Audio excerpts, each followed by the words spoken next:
Bro, that room. Yes, that room. That room. It's my office. Nothing weird. No Diddy. Hashtag. I actually had a sleepover in that room. Hashtag, Okay? It's hashtag cool, no okay? Diddy. It's just I the love room that. with That's funny. collectibles. Awesome toys.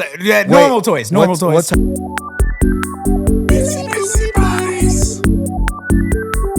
Woo! Welcome back, Busybody Squad. Yes. Thanks for tuning in for another week here on the podcast. We're so excited to have this incredible man beside us. Thank Yeah. you. We have Alfonso Caballero here How's it today. going, everybody? Woo! And you can So- say that properly, okay? You guys better say You can say it. properly. Pronounce it the right way. Because I was just teaching him how to pronounce Yeah, it. it's important. I'm really strong It is about my important. name too. Like everyone who calls me Kirsten or Kristen, I'm like, excuse me, it's Kirsten. It's important. There's an important. identity Yeah. to it. There is, yeah. There's no way to mess Brandon up. If you mess No, Brandon it's up, easy. there's... But you got a last name that you can mess up. People Yeah, would probably be like, Guerrero. Guerrero? Garo? You know? Like, True. Brandon Garo?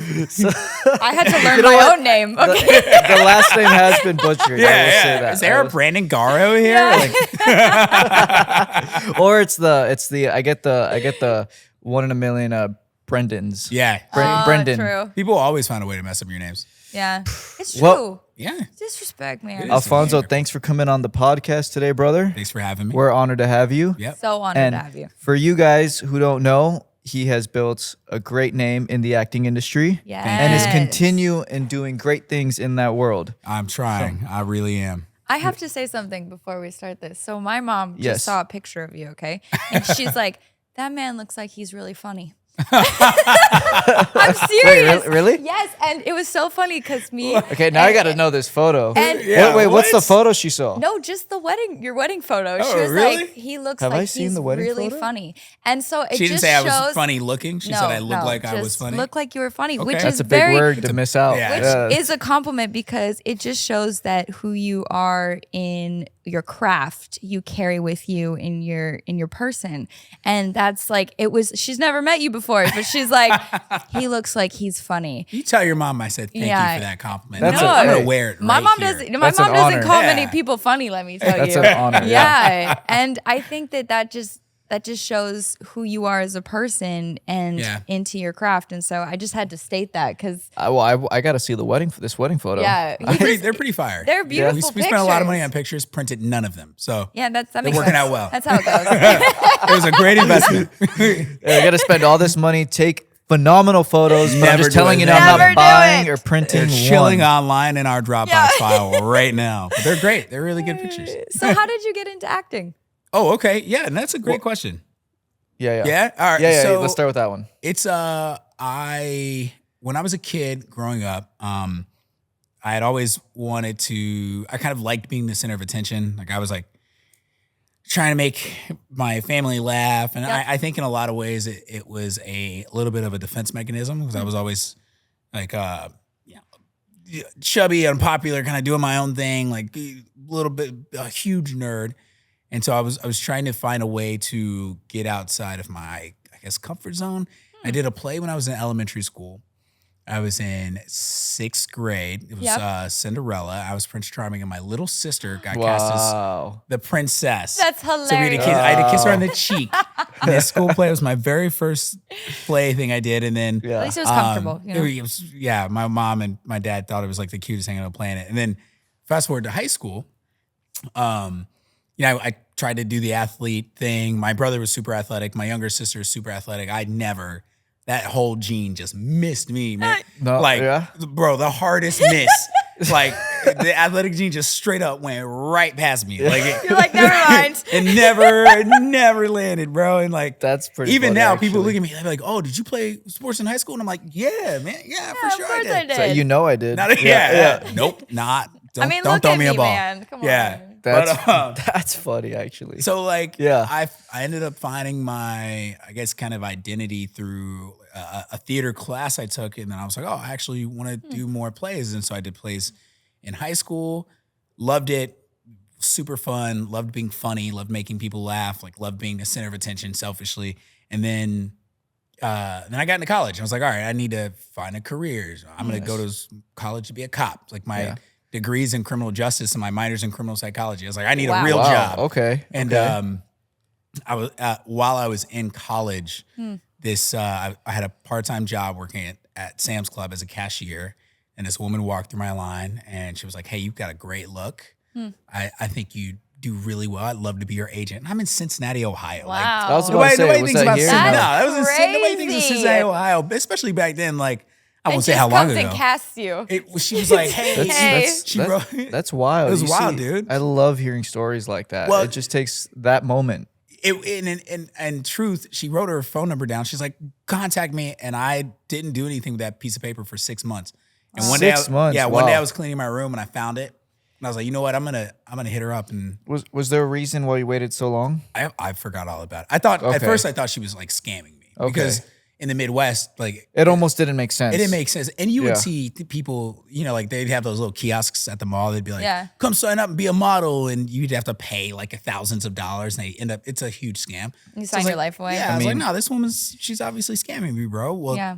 Trust me, I understand. Yeah, that's how I got into the industry a very similar way. I mean, well, I don't think you know, but before I was in the acting world. I think I remember you telling me that. Yeah, when I first got to LA, and I got into it overhearing a radio ad. Yeah, that yep, was way yep. before anything else was going on. It was just the radio, and majority of my family was like, "No, it's a scam. It's a scam," and it's like they're taking you all the way to LA, and it's expensive, and something in me was just like, "No, this is it. Trust." Well, I ended up taking her up on it, and then before I knew it, I was booking commercials in Cincinnati. Wow. And then I went to a bigger agency, was booking bigger commercials. Whoa. And my older brother, who's in the military, I think we were just talking about him. Yep. He was stationed in Los Angeles at the time, and he was getting deployed. Okay. And by a few years had passed, and I had done a few commercials, like one national, Wow. and then he was like, "Hey, you're trying to be an actor. I live in LA. I'm getting deployed. I have to keep my place. You should come do it out here." Wow. Like he's like, I believe in Okay, you, but you wow, can never yeah. be famous in Cincinnati. So Oh my God, I got I've been left. chills, bro, because it's just like, no, seriously, because it was just these People's- little gifts. Yeah. It was Everything definitely was just aligning. a collection of little gifts, like just little Wow. people believing in me more than I believed in myself, essentially, Mm. which has been continues to be my life, right? I think that's a huge thing that at some point I should probably try to unpack, but for whatever You reason, probably should. Maybe you're not meant to unpack it, okay? Other Be people seem- grateful and walk in, okay? but that's how I got into it. And Okay. now I'm out here. I've been out here for almost 11 years. 11 years. really okay. cool. It'll be 11 years in January. And how was that? How was that first moment you got to LA? You got into that spot, and you were like, "I'm here." Like, how was that? It was, I remember it like it was yesterday. It was breathtaking. I remember, so many people. I'm not special in this regard. So many people who come to LA to pursue a career leave everything, right? And I was so fortunate to have at least be moved into a situation where I didn't necessarily know the people I was living with. I took over my brother's room, Yeah. and he Okay. had 2 roommates, but they were really dope. Yeah. Great people. I'm still really good friends with one of them. Okay. And then eventually my brother got back from deployment. I had my brother out here. And so, but I remember landing, you leave everything. I left everything. And I remember flying in, it was at night, I'm landing in the city, and you can see the lights on. And I was just like, I'm here. I think I cried. I was like, I'm gonna do Wow. everything. I'm gonna be huge. I'm gonna be huge. And that's all I kept thinking to myself. Like, Wow. I'm here now. Like I'm here to do it. Yeah. And I'm Yeah, here for the long yeah. haul, however long it takes. Yeah. It was for me, it was an emotional. I'm a super emotional dude. I'm an emotional man. Like That makes you a good actor, I almost teared okay? up just now remembering this. I almost teared up. 'Cause that was my experience too. I'm a I mean, crybaby. hey, I no don't even shame, hide it. Alfonso. I have zero no shame. shame. I do not hide the fact that I have an emotional man. Have you ever had a role where you've had to like cry on camera? Has that ever been a challenge? I had a role where I have had 2 roles. The first time I ever had to cry on camera for a part, it was this little show that was on Snapchat called Dead Girls Detective Agency. And I shot it years. It was like one of the first things I ever did where I was like, oh, I'm in technically several episodes, right? Wow. But each episode was like 5 minutes long. Yeah. It was really cool. Yeah. I had to cry on in that, which I thought was going to be a challenge, and it wasn't. And then I did a little bit of a stint on a show called 911 as a character, and in the yeah. last moment of this character, Yep. it all kind of culminates over like 5 or 6 episodes. The arc, I end up crying, but that was weird because I didn't think I needed to cry in that moment. Like the character to me didn't make any sense, but the director that's where the Wanted it. director wanted it to Yeah. go. Mm-hmm. So I had to get myself there, and the situation as to why I'm crying. You know, my character ends up getting arrested, but to me, I'm like, oh, this doesn't seem like a moment I would cry in. But Yeah. she was like, I want you to cry, and I did. So apparently, it was she liked it. She was really happy with it. Hey, there you go. You saw the vision outside of your own. Exactly. And that was good. Yeah. How do you prepare for your roles usually? That's a great question. So actually, shout out to my acting studio, Aaron Spicer, and the Screen Acting Studio in Hollywood. Shout out to them. My preparation process has changed tremendously from when I started to where I'm at now. I think before I would get a script and I'd be like, okay, let me memorize the lines, right? And I'd be like, oh, memorize the lines. And I'd go through and like, what is it? What am I thinking in this line? And now it's a lot more detailed. It's more about what does my character want in this moment or in this scene, right? And scene by scene, like what am I looking for? What am I trying to achieve? What's my goal? Like what am I trying to get out of this moment right now? It's figuring that out, and then it's figuring out how I can apply that to how can I apply my actual life to it, right? And I think it's as people, not even just actors or artists, right? We forget that we have lived so much life and there's so much experience.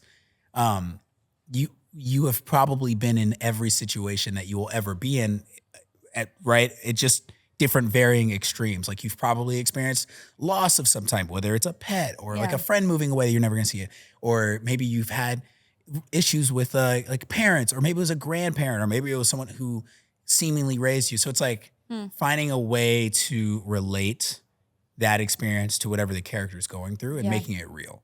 And so that's kind of my process now. Like, how can I make whatever I'm doing real, right? Not even about it being good. I think for the longest time, like I was worried about being good. I'm not worried about being good anymore. Like I know I'm good. At this point, it's like if I can be real, then the good is gonna be there, and it'll be there regardless. It's really funny you say beautiful. that because I feel like and really in anything you do, when you are able to remove that thought of like, how am I doing, or am I doing good, you're breaking a mental barrier, right? You're no longer overthinking. Now you're just doing in the best way you know how to, and if you confidently do that, you'd be surprised how many people actually take that in and like it.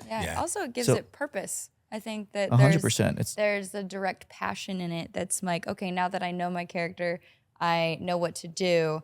Why am I doing this character? Exactly. And what are people going to feel on the other side or in the room that could, impact them in a way? Do you have a specific passion or drive when you do your work that you really want people to notice or recognize in the way you carry yourself or your speech or the different roles that you take? Oh man, that is a great question. That is a super I love these questions. loaded I love these question, questions. right? That's that's a great. You want to know why that's a great question? That's a question that could either be answered surface level, where it's like, oh yeah, I want people to think I'm a good actor, or I can get like there are levels to that question. And so there are levels. there's here. levels there. Yeah. What That's level you great. doing, Alfonso? I'm gonna be very real. For me, I'm gonna get deep. Like that question means a lot to me. I think there comes a time in every actor's career out here or wherever you are pursuing it, right? In the beginning, you're just like, give me something. Like I want to be on something. Like, oh my God, like I need to get a role. I need to book a gig. Yeah. And that's an understandable desire. Like it makes sense because you want so desperately to feel like you have a career and to make some wins. And then eventually, if you're blessed or fortunate enough to get those goals, then it becomes, okay, now I want to be selective. Now I want to do things that resonate with a certain group of people or any of that to that degree. I'm in a position now where I'm very fortunate to kind of be right in the middle where like, my God, do I want to work? Like I want to be filming. I love being in front of the camera. Even now, like I feel energized. Like, being here, yeah, right? me Like, too. my It's goodness, good. I love it. I know it's where I'm meant to be, but at the same time, I don't want to just do anything anymore. Like I want to be able to pick and choose. And so to get back to your question, to answer it, for me, it's like, as a minority man, as a black man, as a Hispanic man, I'm black and Mexican. Like growing up where I grew up, being poor, going through bouts of like everything, homelessness to where I am now, which is like mild success. Like I want to be able to, at the end of the day, show people through my work and what I'm doing that you can do anything so long as you live a life that makes people want to be around you, right? Yeah. And I think a lot of that is being a good person. Like I actively try to be a good person. I don't know if I am, right? I don't want to sit here and be like, I'm a good person, because I think that if you don't really ever know that about yourself, right? But I want to live like I am and try to be the best I can. Yeah. And then I also want to, I want to inspire people. Like I want people, men, women, boys, girls, everything in between. Like white, black, poor. I want people to look at me and be like, wow, like you can do it. Like this guy did it. He's still doing it. Yeah. I want to be an inspiration. Of course, I want people to like my work and look at me and think he can do things. But at the end of the day, like maybe even more to myself, I want to do roles and work on projects and be on shows so that I can look back one day and go, wow, man, you did that. You know what I mean? Like even now, the little success that I've had, sometimes I sit there and I'll be talking to Kayla, or I'll be by myself talking to myself. Kayla's my wife. Shout out to my wife. She's beautiful. She'll be out here at some point in time. Awesome. She's so gorgeous. I'll be, I'll talk to her and I'll be like, it's so crazy. Like we're so blessed. Like look at our house that we're in. We're so blessed. Yeah. Look at our Jeep. We're so blessed. And dude, I know that's not even like, it's like I've just barely scratched success. And like, I feel, I don't like every time I get some type of opportunity or whatever, I'm just like, man, look at what I just did. Like this is crazy to think that, at one point I was living on the street with my family. At one point we were living in a shelter. At one point we were sleeping in my dad's work van. At one point we were, I don't know. And then also the last thing I want to be able to do out of my work is take care of everyone. And it sounds so cliche. And I think for people who know me, who really know me, they know what I mean by this. But like, I genuinely want to take care of. I want to take care of my family. I want to take care of my parents. I want to take care of my siblings, my nieces and nephews. I want to take care of my wife. Like I want to take care of, and then I want to take care of my friends. Like I want to be like, hey, what do you need? How can I help you? And then I want to take care of people who don't have anyone to take care of them. Like I want to, hey, kid who lives in this situation, or a person who just recently lost it. Like how can I help you, right? Yeah. And I think a lot of that goes back to right now, the best way that I can help people and children in certain situations in my family is to wake up every day and do the best I can, grind, right? Like be a good person, be a good man, and just be ready for that next success, like that next little area of success that I get to like taste and then do the most with it, right? I think that's beautiful. Thank you for answering that, by the way. Yeah, of course. It is a loaded question for anyone to really like tap in, because there's going to be more time to think about things that you really want to like. It's focus nice to on. get deep instead of surface level. Absolutely. You really get to hear authenticness. Yeah. And just really get to get real with the person, right? Yeah, I agree. So yeah, thank you for sharing. What does a day look like for you? Whether it's routine or just things that you just like to do, that's not when you're working, like to keep that mentality and that. That's a great question. I'm still trying to figure that part out. Like I wish I could say I had a hear you. routine that made like. I hear you. It's okay. I found out I don't need a routine. Apparently, my type of person doesn't have one. I thrive off no routine. Okay, thank you. It's so funny because that question is great. At one point, I was having a session with my therapist, and he was like, "Man, he told me, he said, when you get a routine down, you'll be unstoppable." He's like, if you get a solid routine, you'll be unstoppable." And that was some words that really resonated with me. So I'm still actively trying to find that. You know what I mean? Like, I think you and I were talking about this the other day, but one of the things for me is like, I wake up. I love getting the gym done 1st thing in the morning. Like to me, that sets the day. And then Life changing. it's a life changing thing. Yeah. Like today, I didn't get to go to the gym because I didn't wake up in time, and I had a lot of stuff I had to do this morning. And I noticeably felt different, but I made sure I walked. Right, I walked 5 miles today. Like Nice. It counts. it does count. It counts. And then honestly, journaling. Like I don't know like people how they feel about it. Like certain men are still like you read it, but I'm so serious. When I was journaling at a consistent basis, when I was sitting down, writing down what I'm grateful for, I had 2 journals. What am I grateful for? Right, it was like a gratitude journal. Like blessings are great things that happen to you, moments throughout the day to reflect. And then I had another journal where I filled this journal. Right, I need to buy another one. But every day I sat down and on every line I wrote like affirmations in the present tense. So I said, I am the star of a hit show on HBO Max or Max now. Sorry. I'm so sorry. I'm so sorry. Or I didn't mean Max. Or I am the lead of a top grossing box office movie. And I did that. And on days when I was doing that, like I felt amazing. Like it's just a lot of power in affirming yourself to be ready throughout the day. It's really cool. I'm glad you said that because we've touched on that in a previous episode. You know, some people love that. Some people just haven't even tried it. Yep. But it was just one of those things where it's like if you're looking for a way to release that could be a good outlet, and we recommended people to try it and see how they felt. That's awesome that you said that. And then to go towards the beginning of your answer, if you don't mind, you mentioned therapist. Yep. So that's also been an ongoing conversation with multiple guests, and our other co-host who you are not meeting today, Jake, but you know Jake's doing some great things, and hopefully he's back next month. Busybody host will be back in town, guys. But what is your opinion on like therapy? Like, does it really help you? Are you consistently doing it? What is your opinion on it? Everybody should be in therapy. Yeah.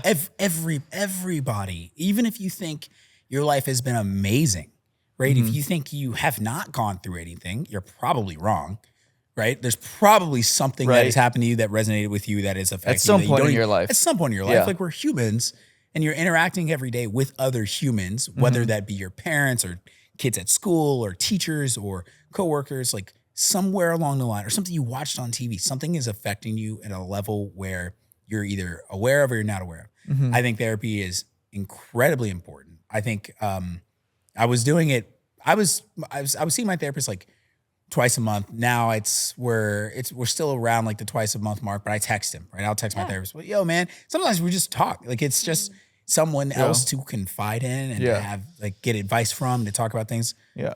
And who can be honest with you, and you can take that opinion or take those words and let them sit with you. But I think it's just like not to trail off or get off topic, but everyone has something that is either they're going through at this moment or will go through at some point in time.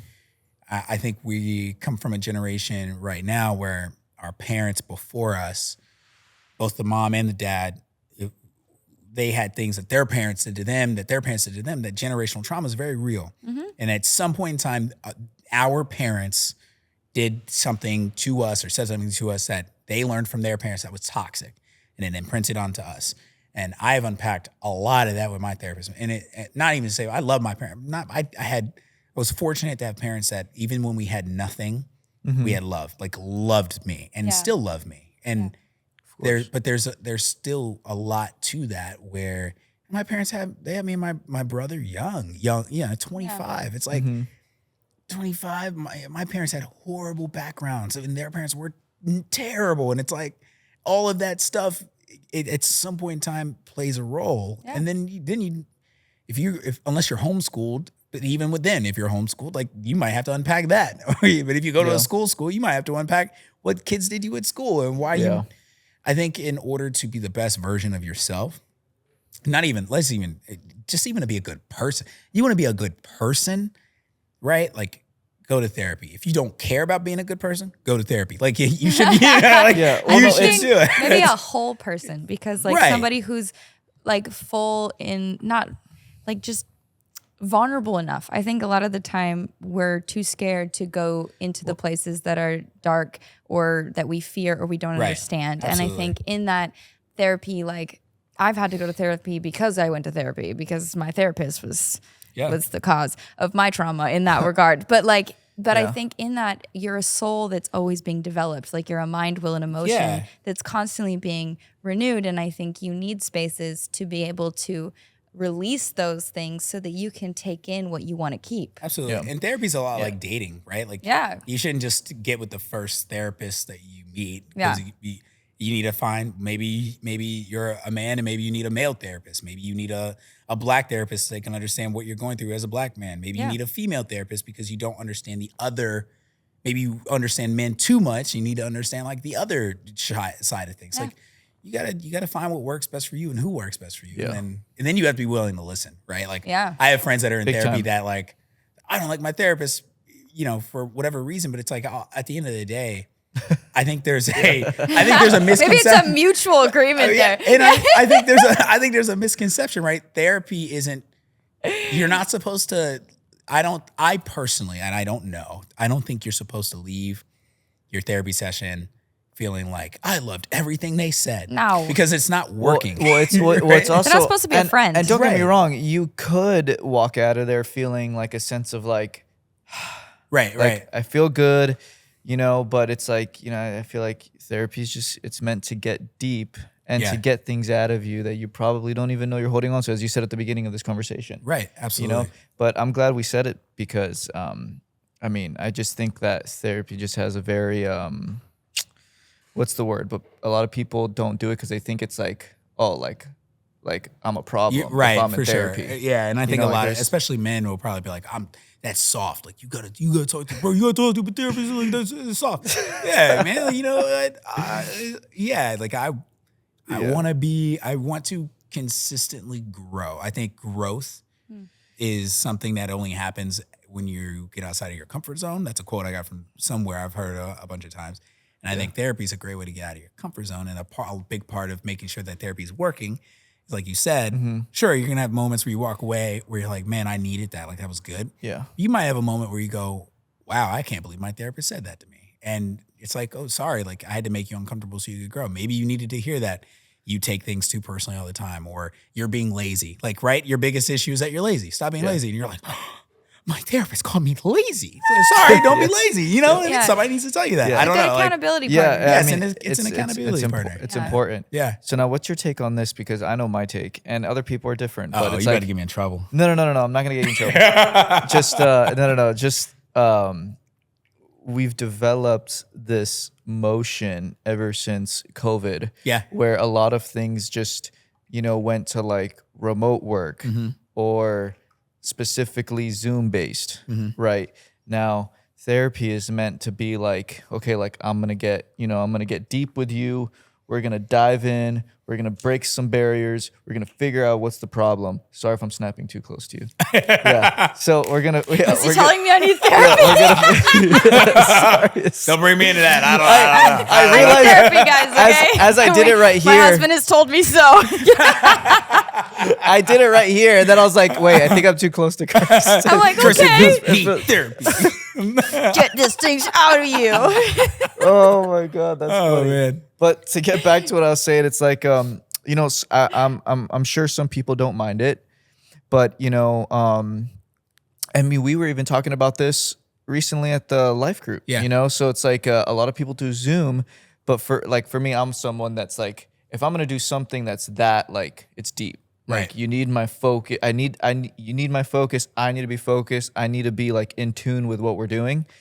For me, I'm the type of person where it's like, if I'm doing Zoom, like there's too many distractions. I'm not going to be fully in tune, stuff like this. But some people don't mind it. So I was going to ask you like, do you do in person? Do you do Zoom? Like, how do you see the Zoom with that type of category? I think that's an individualized situation. So it's like super personal depending on who you are. I think I do Zoom. Yeah. Because of where he's located, but also it's more convenient for me. Mm-hmm. You know what I mean? But my job also. Well, I was gonna say, some people they don't get affected. Some by people it. don't get affected, but it also depends on I think depending on the setting. Now, if I were in something that's group setting, group based, like our life group, I would want that to be in person because I value in person connections with multiple people. But as far as like the therapy session goes, I think it's one on one, right? So I'm there. I know that I'm there specifically to talk with this one person. So to me, it's like it kind of reminds me of when back in the day when we'd call people on the phone and you'd talk to them for a while. I think now because of technology and social media, we're so used to texting or whatever. But back in the day, like we used to call. We used to talk to people on the phone. I can remember calling a girl's house that I liked and wanted to talk to her, and her dad answered, and I'd be like, "Oh, can I talk to your daughter?" And then we'd talk for hours. Yeah. So for me, it's like it doesn't bother me. I guess is the short answer because I know that whatever amount of time I have, whether it's a half hour, an hour. Sometimes I don't even use the whole hour. It's like, for whatever duration of time I'm there specifically for that conversation. Okay. Practicing discipline in the space. Yeah. Correct. And don't get me wrong, it's hard to be attentive because I'm getting distracted right now. This place is cool. Like I'm looking around, I'm like, but it's just a battle. It's a constant battle for me. I do want to just steer a little bit in a different direction. Hit me. You are someone who likes to collect things. I am. Oh my God. What are some of the things that you love to collect? I know what I'm going to say to this. I'm a giant nerd. I am a giant. I've been a nerd my entire life. Bro, that room. Yes, that room. That room. It's my office. Nothing weird. No Diddy. Hashtag. I actually had to sleep over in that room. Hashtag no Diddy. It's just a room with collectibles. Awesome toys. Normal toys. What type of collectibles? Okay, so anything comic book related. So I got a bunch of comic books, comic book action figures. I'm a huge Transformers fan. Awesome. So I've been collecting Transformers. Okay. I've been obsessed with Transformers ever since I could remember, honestly. I don't remember a time. Okay, really? Did you see the new movie? I did. I went and saw the new movie. Was it good? I went by myself to see the animated film. one? We would It's have went amazing. with you. Oh, I wanted to go by myself. Okay, whatever. It was a special moment for me. I just wanted to go see that. I'm going to go by myself or I'm going to go with Kayla. It's a solid movie. Go see it. Go see it. It's really good. It's a really good movie. I was going to say, so it was good though. Yeah, I it's was really on the good. fence about it. It's actually a really good movie. I wanted to see it. Okay. It's great. It's still in theaters. You guys can go. You can totally see it. Yeah. Yeah. I mean, now that she's back in town, we can. Yeah, it's good. It's Oh, really wait, no, good. she's leaving again in like 2 days. Oh, wow. There you go. Now it'll be on DVD by the time you get back. Okay, guys. Or I'll just go by myself. What got you into collecting? When When was your first ever collectible? Well, I guess it was like just my toys I had when I was a kid. You said comic books. So Yeah. Marvel? Yeah, all of them. I mean, Marvel, DC. I don't really have like my favorite superhero on the planet is Spider-Man. Bro. Good superhero. I love Spider-Man. Yeah. I've always been a big Friendly neighborhood What was- Me Spider-Man. and Peter Parker are like that. I relate to him so much. Hey, Who's your favorite what Peter was your Parker? take? Okay, you can't. Oh, because you're saying about Peter the, B. Parker. The three Spider-Mans is what you're. Toby Maguire. Oh, okay. That's the one. That's the original. The original. That's the one I grew up with. Yeah. Okay, so what was your take on the release of Doom? Doom? Did you see it at the Comic-Con Wait. The release of Doom? with Robert Downey Jr.? Victor Von Doom. Yeah. I'm not here for it. I'm not. No, it doesn't excite me. Why? It feels like it's a kind of a cop out. I think Robert Downey Jr. is a great actor, but it's an opportunity. It's a missed opportunity to cast someone else in that role. I think there was a lot of Alfonso's feedback like, of people they could saying have hired that. me. They could have. I mean, Saying that. you could bring anybody. Yeah. You could Like give a new someone- face. A new Like a face. new You face to bring Marvel. someone who isn't well known and let them try it, make their life, or you bring someone who is well known, who's an amazing actor, let them embody the role. But I think they brought back Robert Downey Jr. because he has star power. He was Iron Man. He has a cult following inside the MCU. And then they needed to replace. Well, no matter what is what's his name? no matter Kang. Yeah, They needed to replace Jonathan Majors. Yeah. And so I was gonna say Chris.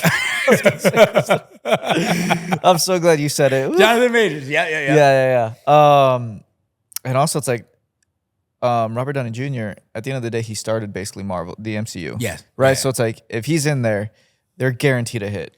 And Well- I think now they built it so much to where no matter what happens, it's gonna be a hit. I don't know, man. But let me I ask think you- they could, if they rely too much on him and not enough on the story, I could see it just being an okay thing. But Well, let's hope they do what both. what I I hope they what do I'm both. glad is I like their director choice, the brothers. Yeah, the Russos. because they killed yeah, they the were Infinity great. War saga. So, but you know what? It's very interesting where Marvel's going back, and I think it's, I don't know if they're just trying to like, save Marvel or get them to the next level for the next phase because there is a little transition where the movies weren't doing so great. Yeah. But now it's like you got Hugh Jackman who said he was never coming back, You brought came him back, Yep. and he phenomenal by the way in Yep. Deadpool.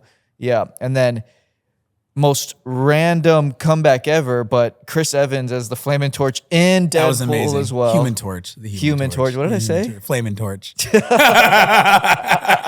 He wanted to double the fire, okay? He was so The Flaming excited. Torch coming soon. We're casting. yeah. I'm gonna get hit for that. But yeah, they're just bringing back these names that said like I'm not. Well, I guess they didn't say never, but they're like I'm done. Yeah, I'm and done with I Marvel. think what's happening, and this is my other opinion on it, and it's kind of, I think we've, as a society and because of the toxicity of social media, we've hit a point in time where people are, what's it called? It's like they're hating on movies and they're review bombing movies just to review bomb movies.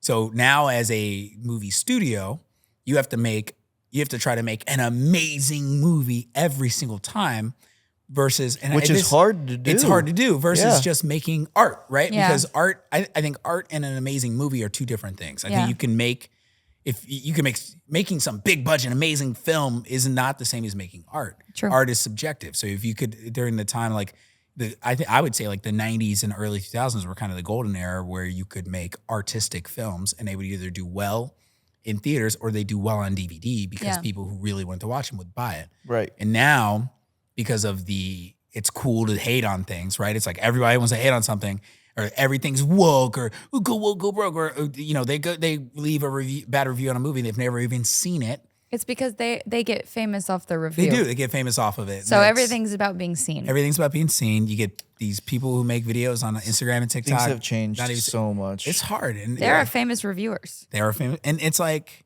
now you're battling them and trying to appease everything, and then the industry's just in a really weird.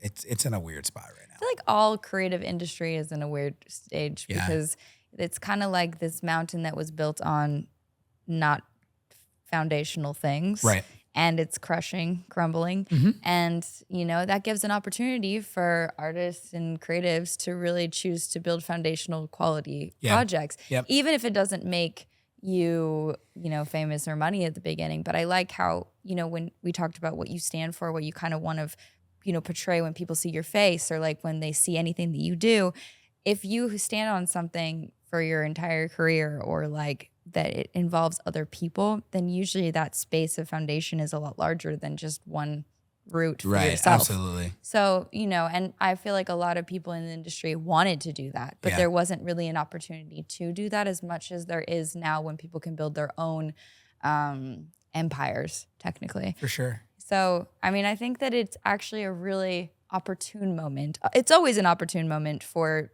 industries to change the narrative. So, Yeah, I can agree with that. Yeah. I think that's a really good way to look at it. so it's exciting. I think this is an exciting world because even film is going to tap a lot more into like the Web3 space and, virtual realities and augmented realities Yeah. and evolving. It's like a new frontier. That's Yeah. such an interesting part of it too. I'm still trying to navigate my brain around it. I do want to just ask before we jump into something else, like what has been your favorite roles right now that you've done? And what is a future project that you're hoping for? Oh my gosh, my favorite role right now. Okay, so I kind of have two favorite things I've done. My first one is my first film that I ever like starred in. It's this really cheesy Christmas movie I love it. Nice. called One Fine Christmas. One Fine Christmas. One we Fine shot it in Christmas. like 2017. and it was for the Oprah Winfrey Network. It was on OWN. Now it's open. It's everywhere. It's on OWN, YouTube. I think Hallmark. We're gonna watch it And this Christmas. it is honestly, it's my favorite thing because it is just a cheesy, feel good A Hallmark movie. Hallmark movie. Yeah. It's like it's something that like one day I'll show my kids, and like my family and my wife's family, they'll still watch it. They watch it on Christmas. They're like, oh, and it's just it's all it is to it. I play this guy who's in the military, comes home, and I bring home a wife a woman I married overseas, and I didn't tell my parents. And it's like there's 3 different families with story arcs, and like that's the drama. And it's like, how are we gonna be a family around this? And it's just, I remember it was like the first time I ever had like my own wardrobe, my own like holding space, my own trailer. Like I was like, I kind of teared up. I was like, yeah, this is amazing. Everyone I said was really cool. It was a really fun experience. And then this, a little plug, I did a web series that a really good friend of mine, shout out to Mike Peters, cast me in a long time ago that I thought was hilarious. And it never went anywhere, but I played this character who was kind of like a ladies' man guy who's really, I had so much fun. When you talk about, like, it was, to me, I thought it was hilarious. And it's called Life's a Joke, and it's on YouTube. And I wish it would have gone further, but, and then I haven't seen the movie yet, but I just shot a film over the summer. Ooh. Where it was my first time being like a lead of a feature film. I was number 2 on the call sheet. Let's go. So it was like, let's go. Yeah, it was cool. Like I'm in a majority of the film. Woo! I'm the best friend of the main character. It's got Leah Remini in it and Lorraine Bracco and like all these my first time working directly with like big stars for a really, not my first time, but it was like another time I got to work with big people. And that was a beautiful experience. I fell in love with like the cast. The director was amazing. John Salmon, executive producer, just the writers, the casting directors, cast by Michael Sanford. Like I'm still friends with all them. So like it was an good, too. amazing experience, dude. Like, And was it filmed here or somewhere else? it was shot here. We shot Okay. it. We shot it throughout Los Angeles. We kind of shot it in Van Nuys, in the same house that Lady Bird was filmed in, and then we shot it like in different studios around the city. But it looks phenomenal. We just did ADR for it. I can't wait to watch it. Nice. Guys, look out for it, okay? It's gonna be hitting the film festival circuit soon, and We're then so excited. it was There we honestly, go. it was like it was such a great time. Yeah. I spent 5 weeks on that film, and it was awesome. That's so cool. And it was like when it was over, I was like, oh my god, I feel so empty. Yeah. You're like, why is it gone from my I was like, fingers? oh, no, it was great. I loved it. I loved every moment of it. That's absolutely incredible. So we're looking out for it when it comes out. Yeah, look out for it. I don't know when it's gonna be out, but look out for it. Look out for it. It's called The Mother, the Minister, and Me. Okay. And it's a comedy. Amazing. Nice. Ooh. Yeah. There you go. We'll Should look be out cool. for it, bro. Yeah, man. Okay, Yeah. future. You didn't answer the future one. What's something you want to do? That's a really tough question, and it shouldn't be tough. I think I have a dream to play a superhero. I know I have a dream to So play a superhero. that's That why makes- you need to do makes it. sense. I would too. love to, like, it's my, and Yeah. you know, honestly, it's like, I don't even care if it's like a big, I don't need my own standalone film. Like, I don't need anything like that. I think being a superhero it's more of an idea versus like the costume, right? To me, it's like the embodiment. That's why I wanted to be a cop. Like I wanted to be a superhero, right? Yeah. Like I wanted to catch bad guys. Yeah. I think playing one on in a film or on a television show, in whatever in whatever however I get to do it would be a dream. And I've always wanted to have like a signing booth at like a comic book convention, right? Like awesome. I've There waited you go. in line to Yeah. get my to get things I did signed. that one time. I have I waited in a 2-hour line to have Michael Eastman, the co-creator of the Ninja Turtles, sign my Ninja Turtle. And I was love like, it. oh, this is so cool. And I would love to have Nice. that experience. But then even more so than that, I think I just want to I want to film a role that I can be remembered for long after I'm gone. Yeah. Right? Like I think of Chadwick Boseman, and who was such a force before he passed away. And he did so many major roles, right? He was obviously Black Panther. You know, he did 42 as Jackie Robinson, like That was a great breakout movie. role, right? Great movie. He did Ma Rainey's Black Bottom, which was amazing. And then he played James Brown in the James Brown. And I, like, to me, any one of those roles, like if he only came on the scene and only did one of those movies, all of those are iconic roles that Yeah. he would be remembered for forever. It's true. And so to be fortunate enough to have one of something like that on my resume, where it's like, you know, like portraying someone iconic who was a major force throughout history, or a cultural movement of a character, right? Like, it's like, if I were to pass away, unfortunately, or untimely, or sooner than what I should. Let's not do that, but yeah. No. But if Okay. it were to Yeah. happen, right? Like, having something that would leave a legacy and leave a Yeah. mark outside of, like, I could care less about making money's cool. And don't get me wrong, like, do I need money? Absolutely. Please We pay all me. love it. Thank We you. all have money. Thank you for the monies. Yeah. Thank you for all the monies. But Monies. but to me, it's like Yeah. you can't buy a legacy, right? Like, you can't. It's an I can't even think of the word right Can't now. buy moving people. You can't buy moving people. You can't buy Truly moving them. like making an impact on Yeah, a culture, not or manipulating a the people. culture. Right? Exactly. Exactly. but yeah. a move. Exactly. You can't Yeah. buy Their it. It's spirit. crazy. Yeah. That's powerful. Well, it's you. happening. So you're doing it right now. This is even in this moment. Someone cast me in something. You know, come on, guys. Come on. Look at this face. No, but He's yeah. ready. I'm so ready. He's super. But yeah, that's that role. That's the dream. I think that's really powerful. No, I I want like one that. too. You're already on that journey when you think about it too. Yeah. So, I like to think so. It's hard to sometimes Remember? take a step back and look and remember it, right? Yeah. I think for myself, I'm considered, depending on the group of friends that I'm with or the people I'm with, like, sometimes I'm considered the really successful one. And it's like, I don't often look at myself as that. Yeah. Like, no matter what, I'm like, and I think that's a good thing.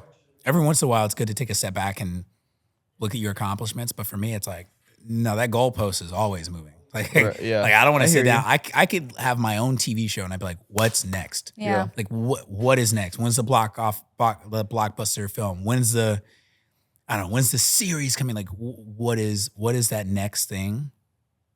Because this might be the only time I ever sound or come off conceited, but I know that that's the mark. Like, that's the ceiling. The ceiling is going to keep getting higher because I have the capability to keep going. Like, I'm destined for huge things. Yes. Well, I think that that's confidence. I don't think that's necessarily conceited, because it's like passion for something. You love to build. I love that. Like, and you know, Brandon loves that. When you love to build and create things, it's there's moments for yourself, but in that there's moments for everybody else to tap into it. And I think that it shows it's possible. It doesn't matter how many times it's done. Everyone's going to have doubts and moments, but if you see somebody close to you doing it, or somebody that you truly admire doing it, then you know that, like, it doesn't matter the obstacle. As long as you keep moving forward, you can accomplish it. So I agree. it's pretty awesome. yeah. Okay, what do you And want I- to leave us with?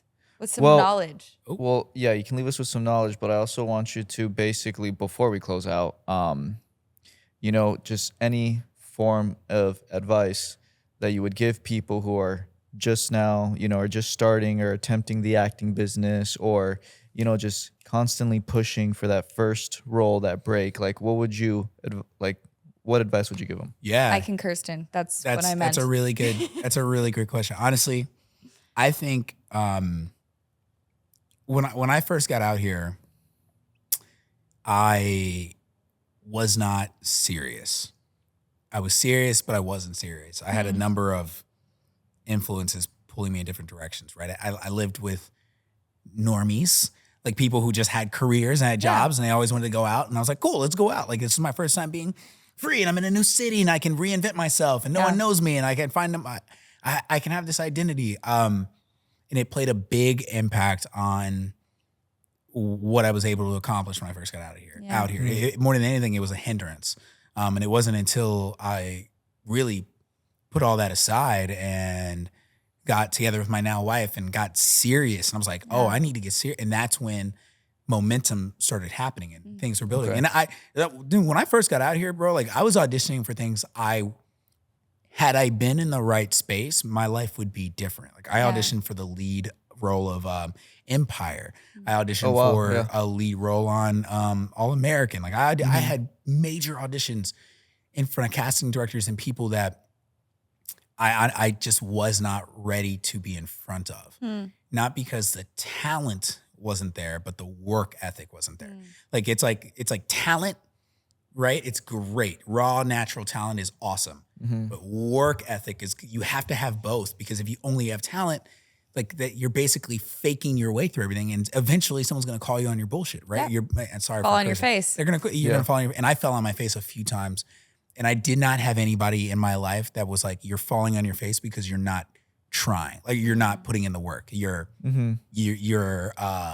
relying solely on your talents. Actually, and that's kind of a lie. I had an acting coach when I first got out of here, who I was like, man, this guy hates me, and really what it was. Now as an adult, I can see it. He saw something in me that I didn't see in myself. So he was one of the few people that I was like, dude, you're not doing what you should be doing. And I was like, what do you know? You don't know me. Like, look at me like, and it just, there was a wall of arrogance there that stopped me from listening to it. And had I listened to it, I know that I probably would be further than I am right now. So to bring it back to answering your question, what I would say is, for anyone who's coming out here, or maybe you're already out here, or maybe you're just someplace and you're like, I want to do this. I want to be an actor. I want to be an artist.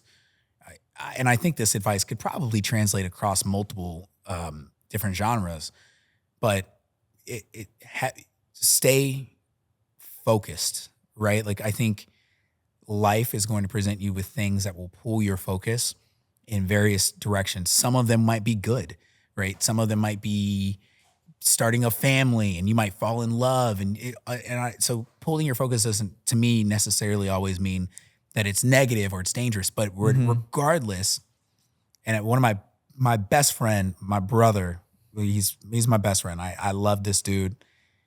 Would lay my life on the line for him, but I also hate him at the same time. But that's my boy. It's a true relationship. Yes, 100%. And he tells me, that was his big advice to me. Still to this day, I'll talk to him. Hey, stay focused. Like, oh, that's great. I'm glad you booked that. Stay focused. Like, that's nothing. Stay focused. You got to stay focused, because everything is hard in life unless you've been fortunate enough to have it handed to you. Unless you're like a massive nepo baby, or maybe you're already rich. But even then, if you stay focused on whatever it is your goal is, if that's to be an actor, if that's to make it, if that's to do something to leave a mark, if that's to create, you keep that focus about you, it's going to happen eventually. And then on top of staying focused, you got to put in the work. Like, you have to show up. You have to put in the work. You have to get into a class, get into a studio, go to multiple studios, right? Go to multiple classes. I know people who came out here, got in one class, they've been there for 12 years. Yeah. I personally don't think that's the best way to grow. Like, find a lot of people, go see different ways of things being done. And then that, to me, is like, it's like almost, you can't just go to college and go to one course, right? It's multiple courses you got to take. Shop around, find a studio that works for you, find a mentor, look for a mentor, someone. If you're uncomfortable with asking directly for a mentor, find someone who's more successful than you at what you're trying to accomplish, and try to do what they do. I'm still looking for that. I have mentors. My acting coaches that I have right now, they're my mentors. Yeah. I would do everything that they say, but I'm still looking for that personal mentor in the industry who is more successful than me, who I can look at and go, like, I want to be you. And that's why when I meet men, I think it's one of the things, the first things I told you, not to sidebar again, but like, when I meet men out here who are grinding and they're focused, regardless of what it is, that to me is like, I want to be around you, because there's something I'm going to pull away from you selfishly that I need, whether it's the fact that you are up at 5 a.m. or that you're answering emails, or that you're, I think motivates. It's very motivating. You get to feed Well, I off think of each that other. statement is, that statement where people say it's like, you become who you surround yourself with. Absolutely. It's 1000%. And I have friends, I have very dear friends who, they make fun of the hustle culture, and they have a right to. There's memes, and there's the toxic guys in the world that are like, if you're not making X amount of money by 23, then what are you doing? No, there's a balance, right? There's a balance to that, but there's a lot of truth in the fact that no matter what it is, maybe you want to go back to school and get an MBA. Maybe you want a promotion at your job. Maybe you want to be a better father. Find someone who's a good dad and hang out with them. Find someone who has gotten their MBA, be around them. Find someone who is in a position that is higher than you, maybe at another company or at the company you're at right now. Be around them. What is it about them that have gotten me that has led me there? For me, a lot of my success is attributed to the fact that I try to be a genuine person. I love people. I care about them. And I think that shows. And for whatever reason, I've been fortunate enough to have people take a liking to me.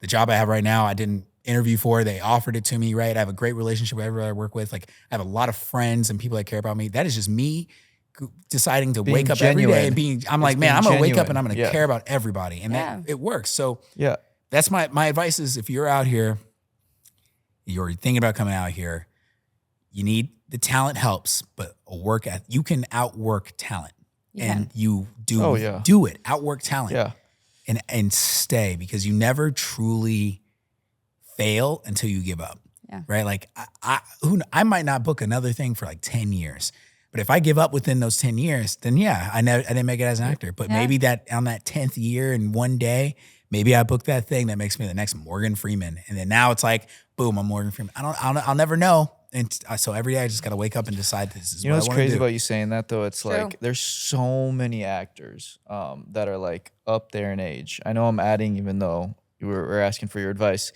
There's just so many actors where it's like it took them years, not saying that's going to happen for, whoever's listening to this. But what I'm saying is it's the pinnacle reason of why you should just keep going. And that's it really what you want. is. So many actors took them years and they didn't get that big break until they were much older. Bro, I know an actor, and I won't say his name and I won't say what he's on.